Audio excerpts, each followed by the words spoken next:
बहुत समय पहले एक पहाड़ी राज्य था जहाँ राजा चंद्रभान राज करते थे।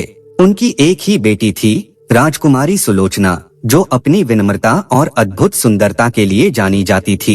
एक बार जब राजकुमारी अपनी सहेलियों के साथ एक गुप्त झरने पर स्नान कर रही थी, तो उसी पानी में एक चमकदार हीरे का हार मिला।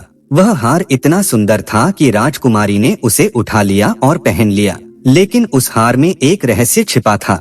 वह हार दरअसल उस भयानक 7 सिर वाले नाग का था, जो उस जंगल का स्वामी था और अपनी जादुई शक्तियों के लिए जाना जाता था। कुछ ही दिनों बाद नाग राजा चंद्रभान के महल में आया। उसका विशाल रूप देखकर सब डर गए। नाग ने गुस्से से कहा, हे राजा, जिसने भी मेरा हार चुराया है उसे मेरे हवाले कर दो, वरना मैं तुम्हारे पूरे राज्य को अपनी विषैली आग से जला दूंगा। राजा कांपते हुए पूछे, आपका हार किसके पास है नागराज? नाग ने बताया कि हार राजकुमारी सुलोचना के पास है। राजकुमारी आगे आई और ईमानदारी से स्वीकार किया कि उसने ही हार लिया है। नाग ने कहा, अब इस भूल का प्रायश्चित यह है कि तुम्हें मुझसे विवाह करना होगा। राजा और रानी तथा राज्य के सभी लोग इस बात से भयभीत और दुखी थे। सुलोचना ने अपने पिता के राज्य को बचाने के लिए साहस दिखाया और विवाह के लिए तैयार हो गई। नाग ने सुलोचना को लेकर पहाड़ों में स्थित अपने गुप्त अंधेरे महल में उड़ान भरी।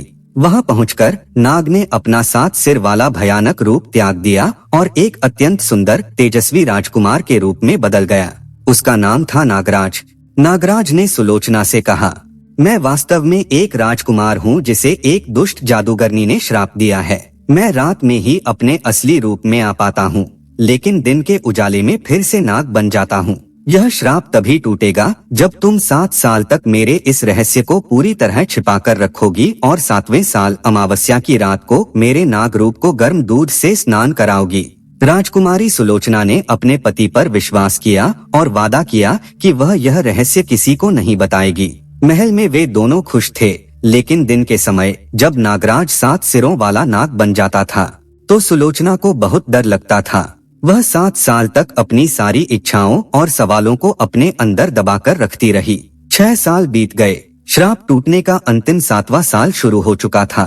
इस बीच नागराज की माँ और उसकी बहनें, जो सुलोचना के बारे में बहुत चिंतित थीं, उसे देखने नागराज के गुप्त महल में आईं। उन्होंने महल में दिन में नाग को और रात में राजकुमार को नहीं देखा।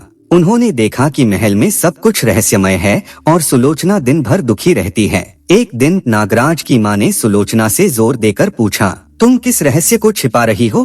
क्या वह नाग तुम्हें परेशान कर रहा है? सुलोचना ने कस्में खाई कि कोई रहस्य नहीं है, लेकिन रानी और उनकी बेटियां ईर्ष्यालु थीं और उन्होंने यह जानने का फैसला किया कि रात में क्या होता है।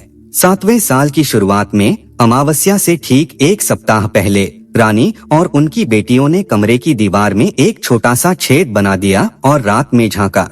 वहां उन्होंने अपने बेटे को उसके श्राप मुक्त मानव रूप में देखा। वे यह देखकर दंग रह गईं कि जिस नाग को वे जानती थीं, वह इतना तेजस्वी राजकुमार है, और ये सब देखकर वो लोग ईर्ष्या से भर गए। उन्हें डर था कि अगर राजकुमार श्राप मुक्त हो गया तो सुलोचना रानी बन जाएगी। इसलिए उन्होंने एक भयानक योजना बनाई। श्राप टूटने वाली रात आ गई। अमावस्या का अंधेरा चारों ओर छाया हुआ था। राजकुमारी सुलोचना ने एक विशाल बर्तन में दूध को गर्म किया और नागराज के पास गई। नागराज 7 सिरों वाले नाग के रूप में अपने अंतिम क्षणों का इंतजार कर रहा था। जैसे ही सुलोचना दूध डालने वाली थी, रानी और उनकी बेटियां तुरंत कमरे में घुस गईं। उन्होंने दूध को गिरा दिया और सुलोचना को दूर धकेल दिया। इसके पहले कि सुलोचना कुछ समझ पाती, रानी ने खौलते हुए पानी का एक और बर्तन उठाया और उसे नागराज के ऊपर डाल दिया। खोलते हुए पानी ने श्राप को तोड़ने के बजाय उसे हमेशा के लिए बना दिया। नागराज भयानक दर्द से चीखा। उसका श्राप टूटने की जगह हमेशा के लिए जुड़ गया। राजकुमार ने दर्द भरी आवाज में सुलोचना से कहा, तुमने मेरा रहस्य उजागर कर दिया।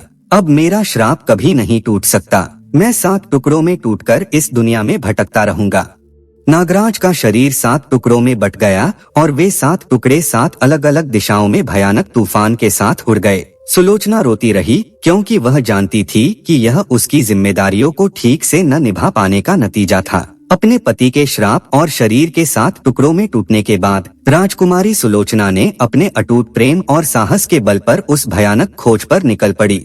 उसने प्रतिज्ञा ली कि जब तक वह अंतिम टुकड़ा प्राप्त नहीं कर लेती तब तक वह न तो वस्त्र धारण करेगी और न ही एक पल के लिए अपनी पलकें झपकाएगी। उसकी यह अविश्वसनीय रूप से लंबी और कठिन यात्रा 7 साल और 7 दिन तक चली। सबसे पहले वह देवता की छाती नामक बर्फीले पहाड़ों की चोटी पर पहुंची। वहां उसे अपने पति का पहला टुकड़ा एक बर्फ के क्रिस्टल में जमा हुआ मिला। उस तक पहुंचने के लिए उसे 7 दिन तक नंगे पैर उन बर्फीली ढलानों पर चढ़ना पड़ा जहां हवाएं चाकू की तरह काटती थीं।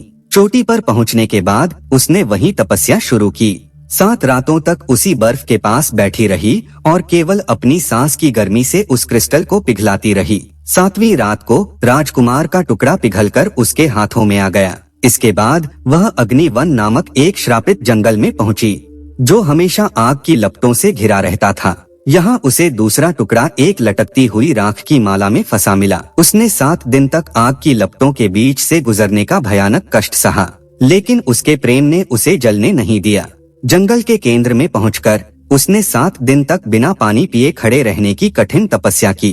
अटूट प्रेम की पवित्रता से आग की लपटें शांत हो गईं और राख की माला टुकड़े के साथ अपने आप नीचे आ गई।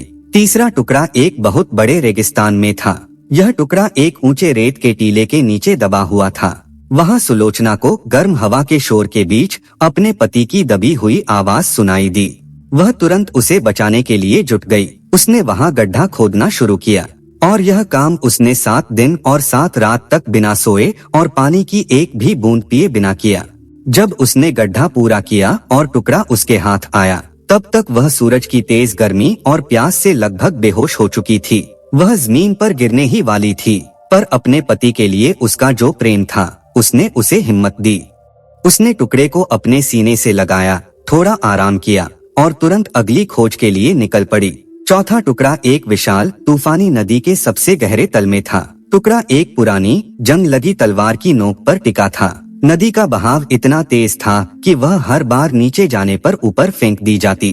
हार मानने के बजाय उसने 7 बार नदी के सबसे ऊंचे पर्वत शिखर पर चढ़कर नीचे उतरकर और फिर नदी में गोता लगाने की कठिन तपस्या पूरी की। 7वें प्रयास में उसने तलवार को अपने मुंह से पकड़कर टुकड़ा बाहर निकाला।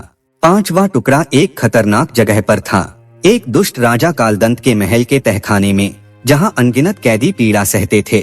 सुलोचना ने साधारण दासी का वेश धारण किया और 7 महीने तक राजा की क्रूरता सहते हुए निस्वार्थ सेवा की। इस तरह उसने उसका विश्वास जीता।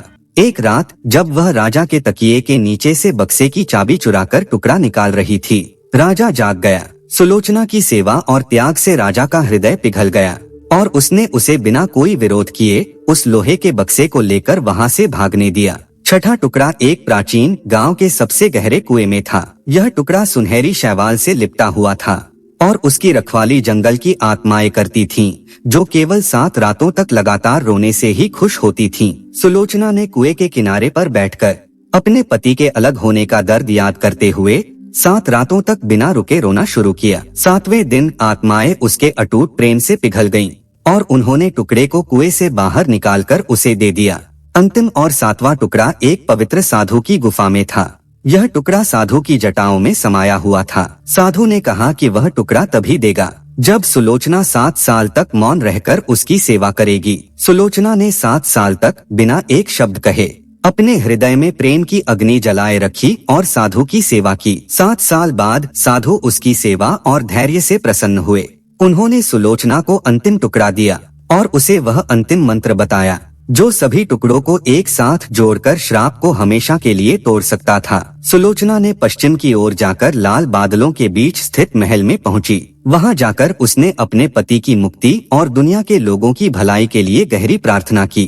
उसके अटूट प्रेम, 7 महाखोजों और कठिन तपस्याओं के बल पर नागराज के सभी 7 टुकड़े एक साथ वापस जुड़ गए। नागराज वापस आ गया। इस बार वह श्राप मुक्त था और पूरी तरह से अपने मानवीय रूप में था। उसने सुलोचना के अटूट प्रेम और असीम बलिदान की दिल से प्रशंसा की। वे दोनों वापस राजा चंद्रभान के राज्य में लौटे। नागराज की माँ और बहनों को उनके घिनौने विश्वासघात के लिए दंडित किया गया। नागराज और सुलोचना ने उसके बाद खुशी खुशी जीवन बिताया। उनकी कहानी आज भी यह सिखाती है कि सच्चा प्रेम कभी हारता नहीं, बस समय लेता है अमर होने में। अगर आपको हमारी कहानी पसंद आए तो हमारे चैनल को लाइक करें कमेंट करें और अपने दोस्तों के साथ शेयर करें और हाँ, सब्सक्राइब करना ना भूले। फिर मिलेंगे नई कहानी के साथ। अलविदा।